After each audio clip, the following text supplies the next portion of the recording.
আসসালামু আলাইকুম ওরহমতুল্লাহি ওবারাকাতুহু। সুপ্রিয় দর্শক শ্রোতা ভাই বন্ধুগণ, এই পর্বে আমরা জানবো যে কাজা সিয়াম রমজান মাসের যে এই ফরজ সিয়ামের মধ্যে আমাদের সিয়াম কিছু সিয়াম যাদের কাজা রয়েছে এবং ছুটে গিয়েছে, তাদের এই বিধান আমরা সংক্ষিপ্ত আকারে কখন কিভাবে তা আদায় করব তার একটা সংক্ষিপ্ত নমুনা ধারণা দেওয়ার চেষ্টা করব ইনশাআল্লাহ বিইজনিল্লাহ।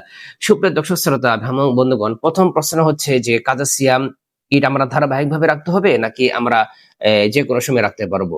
আপনি এই কাজের সিয়ামটা যে কোনো সময় রাখতে পারবেন, ধারাবাহিকভাবে রাখতে পারবেন, কিংবা আপনি ভাঙে ভাঙেও রাখতে পারবেন আপনার সুবিধা অনুপাতে। তবে এই কাজের সিয়ামটা কখন রাখতে হবে?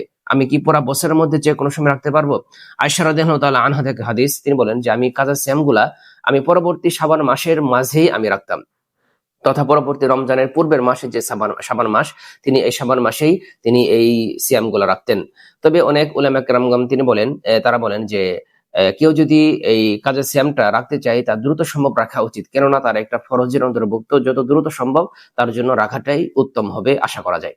পরবর্তী প্রশ্ন হচ্ছে যে কাজা সিয়াম যদি আমরা আদায় করি, তাহলে কি এই কাজা সিয়ামের যে আমরা রমজান মাসে তারাবি পড়তাম, অন্য অন্য কাজগুলো করতাম, সেগুলা করতে হবে কিনা? না, সেগুলা করতে হবে না, শুধুমাত্র আপনি কাজা সিয়ামটা রাখলেই চলবে ইনশাআল্লাহ। তবে কেউ যদি ইচ্ছাকৃত ভাবে এই সিয়াম গুলা সে ভঙ্গ করে, তাহলে তার জন্য ফিদিয়া রয়েছে। সে তো একটা সিয়াম রাখবেই, তার পাশাপাশি ৬০ জন মিসকিনকে খাওয়াবে এবং ৬০টি রোজা রাখবে যার যার এবিলিটি অনুপাতে। পরবর্তী প্রশ্ন হচ্ছে এই কাজা সিয়াম কি নফল সিয়ামের আগে রাখতে হবে না পরে রাখতে হবে? এই কাজা সিয়ামটা নফল সিয়ামের আগে রাখাটা উত্তম। অনেক উলামা কেরামগণ তারা এটাকে এর ব্যাপারে মত প্রকাশ করেছেন, কেননা তারা বলেছেন যে এই কাজা সিয়ামটা হচ্ছে ফরজের অন্তর্ভুক্ত।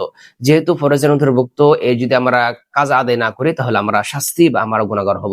তাই যত দ্রুত সম্ভব আমরা এই কাজা সিয়ামটা আদায় করার পর আমরা পরবর্তী নফল সিয়াম আদায় করতে পারবো। তবে পুরা বছর রাখতে পারবেন। আয়েশা রাদিয়াল্লাহু তাআলা আনহা থেকে হাদিস, আমরা এটা জানতে পারি যে তিনি তার কাজা সিয়াম গুলা পরবর্তী শাবান মাসে তিনি আদায় করে নিতেন।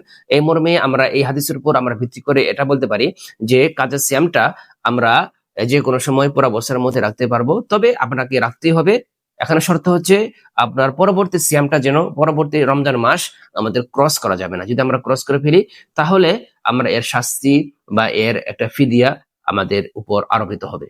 তো মোটামুটি এই ছিল আমাদের আজকের পর্বের কিছু প্রশ্ন উত্তর, যে কাজা সিয়াম কিভাবে আদায় করবো। আশা করছি আমরা বুঝতে পেরেছি। আল্লাহ সুবহানাহু ওয়া তাআলার কাছে আমরা আশা করছি আল্লাহ তাআলা আমাদের এই কার্যক্রমগুলো, আমাদের এই সওয়াবের কাজগুলো আল্লাহ তাআলা সুবহানাহু ওয়া তাআলা আমাদের জন্য কবুল করে নেবেন ইনশাআল্লাহ বিইজনিল্লাহ।